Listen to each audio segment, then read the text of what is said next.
അവന്തികയുടെ സഹോദരിയാണെങ്കിലും അനഘയെ ഇപ്പോഴും സംരക്ഷിക്കുന്നത് ഈ കേസിലെ വാദിയായ സച്ചിയും കുടുംബവുമാണ്. വക്കീലെ, എന്താണെന്ന് വെച്ചാൽ ചോദിച്ചോളൂ. ചോദ്യങ്ങളൊന്നുമില്ല യുവർ ഓണർ. അനഘയ്ക്ക് ചില സത്യങ്ങൾ പറയാനുണ്ട്, അത്ര മാത്രമേ ഉള്ളൂ.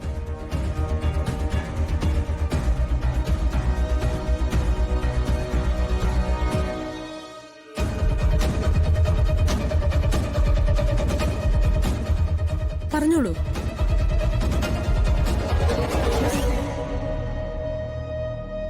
എന്റെ ചേച്ചി നന്ദേട്ടനെ വിവാഹം കഴിച്ച് നെല്ലിശ്ശേരിയിൽ എത്തിയതോടെയാണ് ഞാനും അവിടേക്ക് വന്നത്. പക്ഷെ നന്ദേട്ടന്റെ ഭാര്യയായി ആ കുടുംബത്തിന്റെ നല്ല മരുമകളായി ജീവിക്കാൻ വേണ്ടിയായിരുന്നില്ല എന്റെ ചേച്ചി നെല്ലിശ്ശേരിയിലേക്ക് വന്നത്.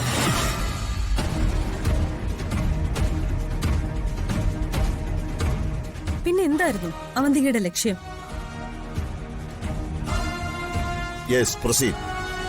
സേതുമാധവനെയും നെല്ലിശ്ശേരി വീട്ടിലെ ഓരോരുത്തരെയും ഇല്ലാതാക്കുക എന്നതായിരുന്നു ചേച്ചിയുടെ ഉദ്ദേശം.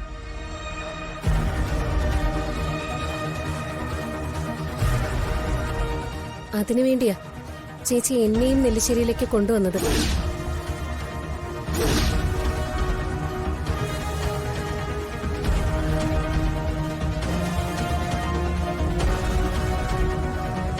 ആദ്യമൊക്കെ എനിക്കും അവിടെ ഉള്ളവരോട് വെറുപ്പായിരുന്നു. പക്ഷെ അച്ഛനും ഏട്ടന്മാരും സ്നേഹയും എല്ലാം നല്ലവരായിരുന്നു. അവരെല്ലാവരും എന്നെ ഒരു മകളെപ്പോലെയും അനിയത്തെപ്പോലെയും ഒരുപാട് സ്നേഹിച്ചു, ഇപ്പോഴും സ്നേഹിക്കുന്നു.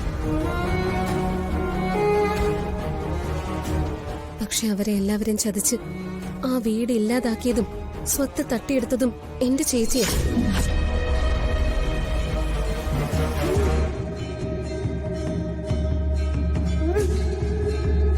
ആ വീട്ടിൽ അർച്ചനയെടുത്തിയായിരുന്നു ചേച്ചിയുടെ ഏറ്റവും വലിയ ശത്രു.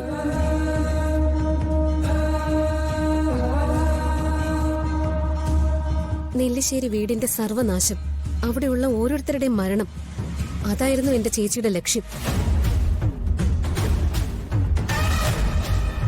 അതിനെല്ലാം തടസ്സമായി നിന്നത് ഒരേ ഒരാളായിരുന്നു, അർച്ചനയെടുത്തി.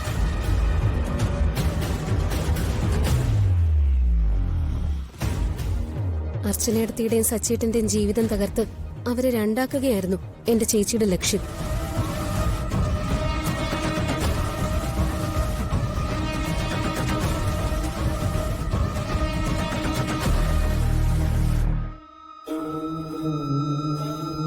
എന്തിനായിരുന്നു അവന്തിക നെല്ലിശ്ശേരി സേതുമാധവനോടും കുടുംബത്തോടും ഇങ്ങനെ ചെയ്തത്? പ്രതികാരം.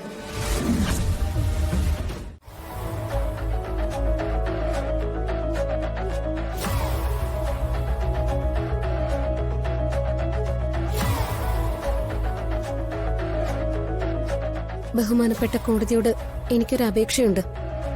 എല്ലാം നഷ്ടപ്പെട്ട് വാടക വീട്ടിലാ ഇന്ന് നെല്ലിശ്ശേരി കുടുംബം താമസിക്കുന്നത്. അവർക്ക് നീതി കിട്ടണം.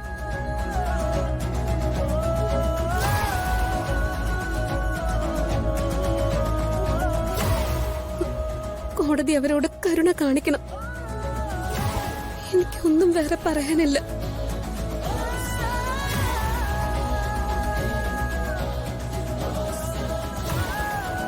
You may step down.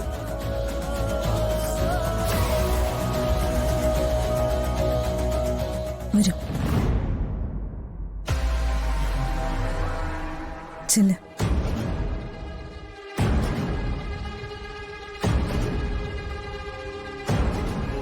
കോടതിയിൽ സമർപ്പിച്ച തെളിവുകളുടെയും സാക്ഷിമൊഴികളുടെയും അഡ്വക്കേറ്റ് കമ്മീഷൻ റിപ്പോർട്ടിന്റെയും അടിസ്ഥാനത്തിൽ ഈ കേസിലെ യാഥാർത്ഥ്യം കോടതിക്ക് ബോധ്യമായി.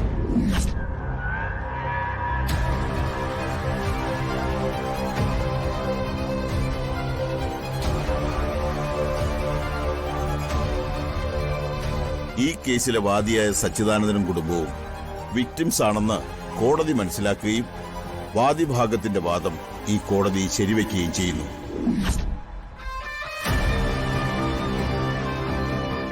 ഈശ്വര, എന്റെ സച്ചേട്ടൻ ജയിച്ചല്ലോ. ഈ കേസിന്റെ വിധി അടുത്ത മാസം 4-ാം തീയതി പറയുന്നതാണ്.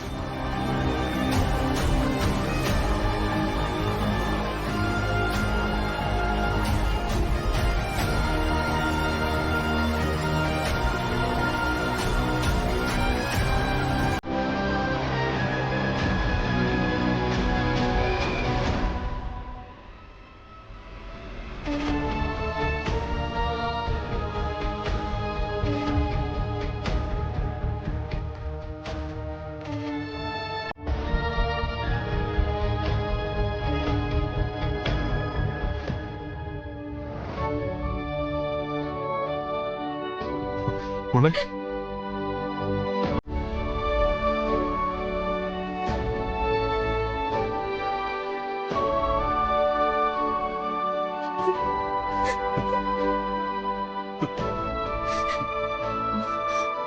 വക്കീലെ, നമ്മൾ കേസ് ജയിച്ചു.